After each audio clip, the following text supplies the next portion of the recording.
আসসালামু আলাইকুম। আপনারা জানেন যে আমি একটা রান্নার কাজে আমার মাকে সহযোগিতা করতেছি। তো রান্না প্রায় শেষের দিকে। এখন কিছু কাঁচা তেল দিলাম, তারপর মাছ দিচ্ছি। মাছ দেওয়ার শেষে তো মাছটা আমি আগে ভেজে নিছি। তো ভেজে নেওয়ার পরে আমি যে মাছের তেলটা ছিল ওটা মাছের উপরে ছেড়ে দিলাম। তো জানি না যে রান্না কেমন হলো। আশা করি মোটামুটি হবে।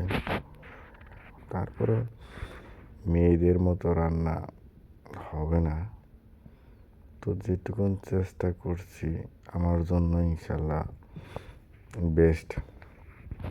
এইভাবে আমি কখনো রান্না করিনি, মানে লাকড়ির চুলায় কখনো রান্না করিনি।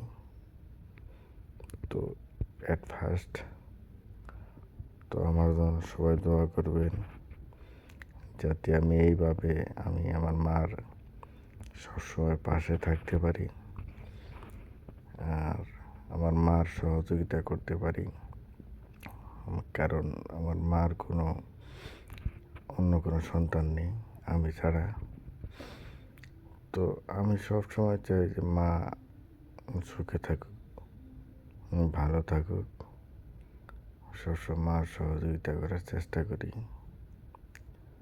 তো সারাদিন কষ্টের পরে আপনারা জানেন আমি একটা অসুস্থ। তো বাড়ির সমস্ত কাজ প্রায় শেষ। তো বাজারে গিয়েছিলাম, মাছ আনছি, মাছ এনে আসছি, মাছ রান্না করতেছি। তো রান্না করা প্রায় শেষের দিকে। এখন জল দিয়েছি, জল দিয়ে মানে পর্যাপ্ত পরিমাণ চাল দিচ্ছি। এই যে একটা লাকড়ির চুলার যে একটা ধোঁয়া, এই ধোঁয়াটা কিন্তু চোখে প্রচণ্ড লাগে। তো তো আমার চোখে লাগার কারণে চোখ দিয়ে পানি চলে আসে। তো আমার কিন্তু আসলে লাকড়ির চুলায় রান্নাটা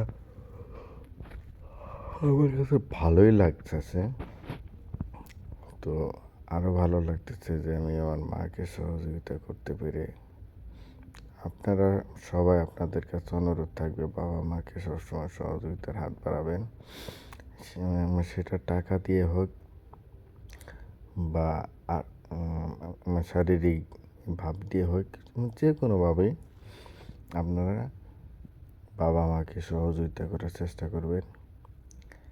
কারণ যে বাবা মা এমন একটা জিনিস যে এই সম্পদটা যদি চলে যায় সেটা আর ফিরে পাওয়া যায় না। টাকা পয়সা গেলে টাকা পয়সা ফেরত পাওয়া যায়, আরও অন্য অন্য জিনিস চলে গেলে সেটা ফেরত পাওয়া যায়, কিন্তু বাবা মা একবার যদি চলে যায় সেটা আর ফেরত পাওয়া সম্ভব না। সেই জন্য আপনার তার থাকতে তাদের মর্যাদাটা দেওয়ার চেষ্টা করবেন। তো আমার রান্না প্রায় শেষের দিকে, এখন জাল দিচ্ছি। তো একটু লবণ চেখে দেখা উচিত ছিল। তো আমি একটু লবণও চেখে দেখবো যে কেমন হলো। সম্ভবত ঝালটা কম হয়েছে, কারণ আমার পরিবারে আমার মা আমরা যে একটু ঝাল কমই খাই, কারণ অতিরিক্ত ঝাল খাওয়া ঠিক না।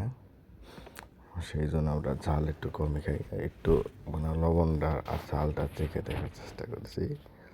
তো কেমন হলো আপনাদেরকে জানাবো। হ্যাঁ, মোটামুটি ভালোই হয়েছে, খারাপ না ইনশাল্লাহ। তো আমি ছেলে মানুষ হিসাবে যেটুকুন পারছি চেষ্টা করছি। তো আপনারা সবসময় আমার পাশে থাকবেন, আমার জন্য দোয়া করবেন, আমি যেন সবসময় আমার মার পাশে থাকতে পারি। আপনারা আপনাদের বাবা মার পাশে থাকবেন। ভিডিওটা কেমন হলো অবশ্যই একটু কমেন্ট করে জানাবেন। আপনাদের ভালোবাসা আমার সবসময় থাকবে। আপনাদের প্রতি দোয়া ও শুভেচ্ছা রইল। আপনারা ভিডিওটা লাইক আবার কমেন্ট শেয়ার করবেন। সবাই ভালো থাকুন, সুস্থ থাকুন। আসসালামু আলাইকুম।